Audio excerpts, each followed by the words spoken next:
සුබම සුබ උදෑසනක් වේවා කියලා යේසුස් වහන්සේගේ නාමයෙන් ඉතාමත් ආදරයෙන් පිළිගන්නවා. ඉතින් මම විශ්වාස කරනවා හැම කෙනෙක්ම ඉතාමත් ප්‍රීතියෙන් දෙවියන් වහන්සේගේ අභිමුඛයට එකතු වෙන්න ඇති මේ කාලය ගත කරන්නට. ඉතින් අපි යාඥා කාලයට යන්නට කලින් අපි සුළු මොහොතක් උන්වහන්සේගේ වචනයට සවන් දීලා අපේ ආත්මය අපි ශක්තිමත් කරගෙන අපි යාඥා කාලයට ඇතුල් වෙමු. ඉතින් අද දවසේ මම ඔබත් සමග බෙදා ගන්නවා සුද්ධ යෝහන් පොතේ 10 වෙනි පරිච්ඡේදයේ 5 වෙනි පදය. සුද්ධ ලියවිල්ල තුල මෙන්න මෙහෙම සඳහන් වෙනවා. උන් අන්‍යයන්ගේ හඬ නාඳුනන බැවින් අන්‍යයෙකු පස්සේ නොගොස් ඔහු වෙතින් පලා යන්නේ යයි කීසේක. ආමේන්. අතරම මම විශ්වාස කරන ඔබ දන්නවා බැටළුවා කියන සතාව. නේද? ඉතින් ඒ වගේම තමයි අපි දන්නවා බැටළුවෙකුගේ ගති ලක්ෂණ මොනවද කියලා.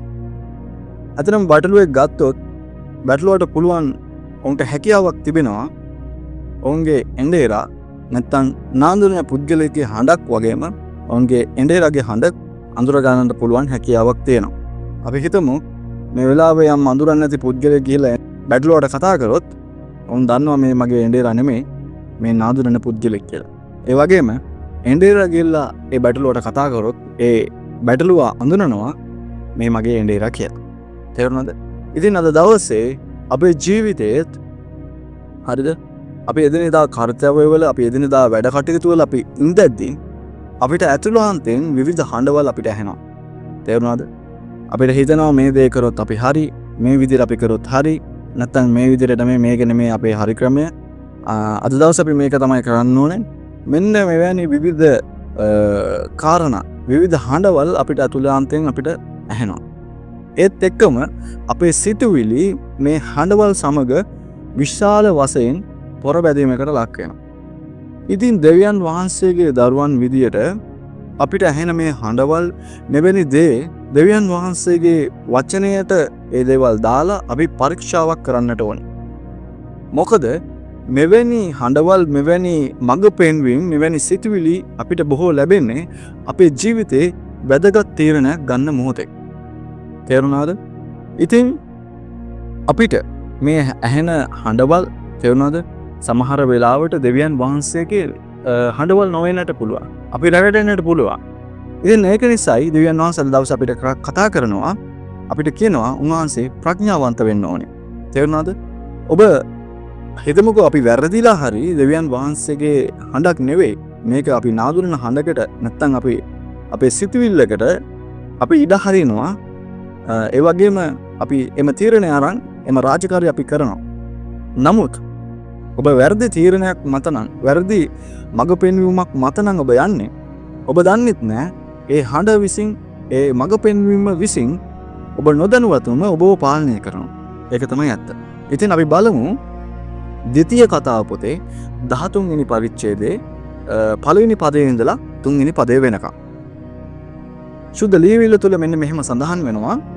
නුඹලා අතරෙහි අනාගත වක්තෘ කෙනෙක්වත් ස්වප්නකාරයෙක්වත් නැගිට නුඹ දැනනුගත් අන් දෙවිවරුන් අනුව අපි ගොස් ඔවුන්ට සේවය කරනු යයි කියමින් ලකුණක් හෝ ආශ්චර්යයක් නුඹට නියම කළ කල්හි ඔහු නුඹට කී ලකුණත් ආශ්චර්යයත් සිද්ධ වුණත් ඒ අනාගත වක්තෘගේ වචනවලටත් ඒ ස්වප්නකාරයාටත් ඇහුම්කන් නොදෙන්න. මක්නිසාද නුඹලාගේ දෙවි වූ ස්වාමින් වහන්සේට නුඹලාගේ මුළු සිතෙන්ද මුළු ආත්මයෙන්ද නුඹලා ප්‍රේම කරනවාදයි දැනගන්ට නුඹලාගේ දෙවි වූ ස්වාමින් වහන්සේ නුඹලා සෝදිසි කරන සේක. ආමෙන්.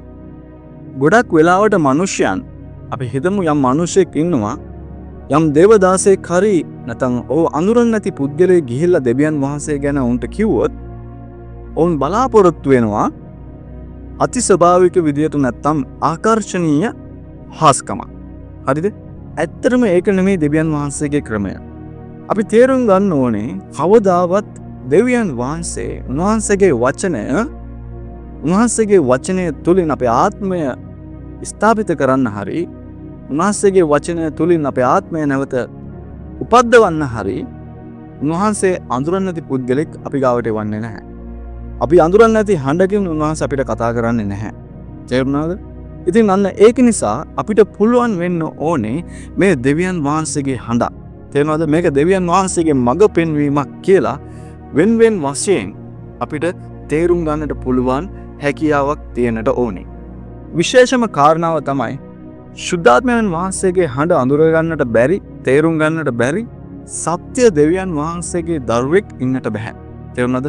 යේසුස් වහන්සේ මෙන්න මේ විදිහට කියනවා. අපි බලමු යොහාන් පොතේ 10 වෙනි පරිච්ඡේදයේ 27 වෙනි පදය.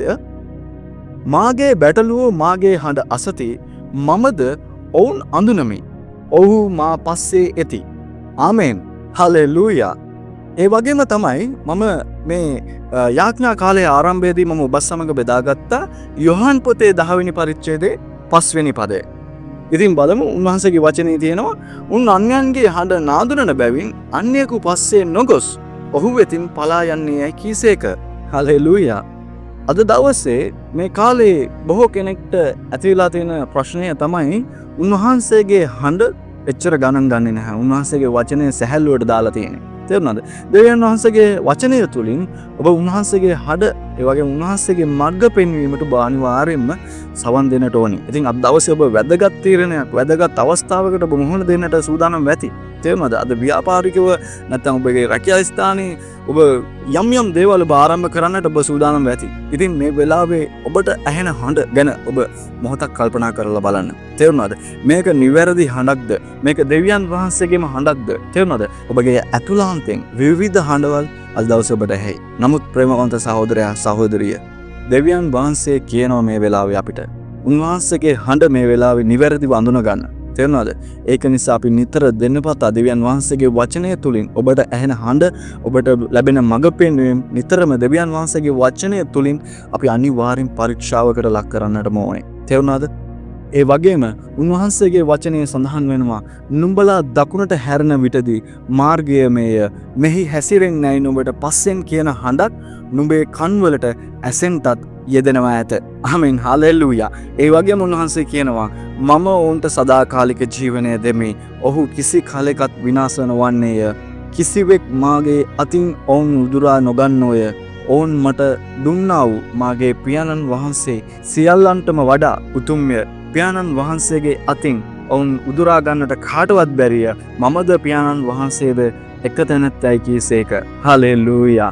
ඉතින් ඔබට තේරෙනවා උන්වහන්සේ අද දවසේ අපිත් එක්ක ඉන්නවා. ඔබ දකුණට හැරුණත් ඔබට වමට හැරුණත් ඔබ කුමන මාර්ගයක ඔබ ගමන් කරත් උන්වහන්සේගේ මඟ පෙන්වීම, උන්වහන්සේගේ හඬ ඔබගේ අතුලාන්තයෙන් උන්වහන්සේ නිරන්තරයෙන් ඔබට කතා කරනවාමයි. ඉතින් ප්‍රේමවන්ත සහෝදරයා සහෝදරිය, ඔබ පැහැදිලිව අඳුර ගන්නට ඕනේ මේ තමයි දෙවියන් වහන්සේගේ හඬ, මේ තමයි මම නාඳුනන හඬ කියලා.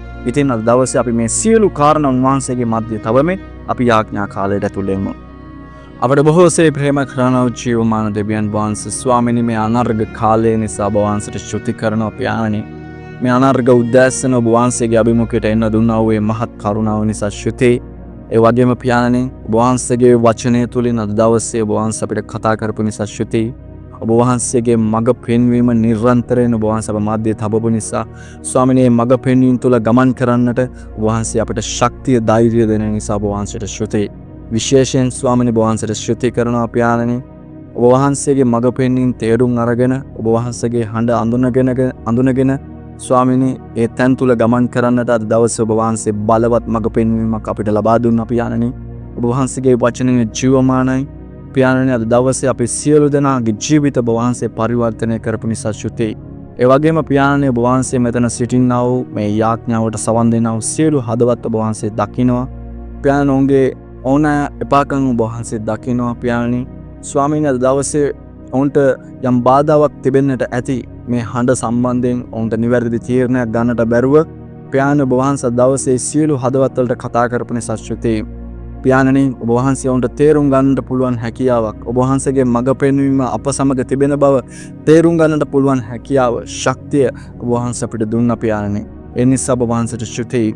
පියාණනි, අපි කවදාවත් පරාජයට පත් වෙන සෙනගක් නෙවෙයි. මන්ද ඔබ වහන්සේ ਸਰව බලධාරී ජීවමාන දෙවියන් වහන්සේ. ඔබ වහන්සේ කිසිම මොහොතක අපිව ලැජ්ජාවට පත් නොකරන දෙවියන් වහන්සේ. ස්වාමීනි, අපි මේ දේ දන්නවද?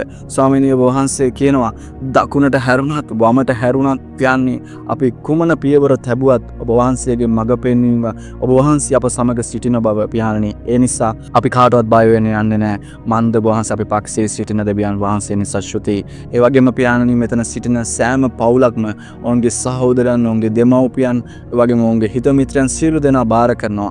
යම් අයෙක් ස්වාමිනී ගැලීම නොලබපු කෙනෙක් ඉන්නවද පියාණනි? ස්වාමිනී මේ හදවත් වලින් ස්වාමිනී උන්ට සුභාරංචිය ගලන්න. පියාණනි ඔබ වහන්සේ ස්වාමිනී අපිට ප්‍රේම කරන බව දැනගන්නට ස්වාමිනී මේ හදවත් පාවිච්චි කරන්න. මේ හදවත් ඔබ වහන්සේගේ රාජ්‍යයට පාවිච්චි කරන්න පියාණනි. ඒ වගේම අද දවසේ නිසා ශුද්ධ කරනවා. ස්වාමිනී මොවුන්ගේ ව්‍යාපාරික ස්ථාන, මොවුන්ගේ රැකියා කරන ස්ථාන තුලින් ඔබ වහන්සේ දවසේ ඔවුන්ට ස්වාමිනී ජය අරගෙන දෙන්න යන නිසා ශුද්ධයි. මේ සියලු කාරණා බාර කරනවා පියාණනි. යේසුස් වහන්සේගේ මාති උතුම් වූ නාමයෙන්. ආමෙන්.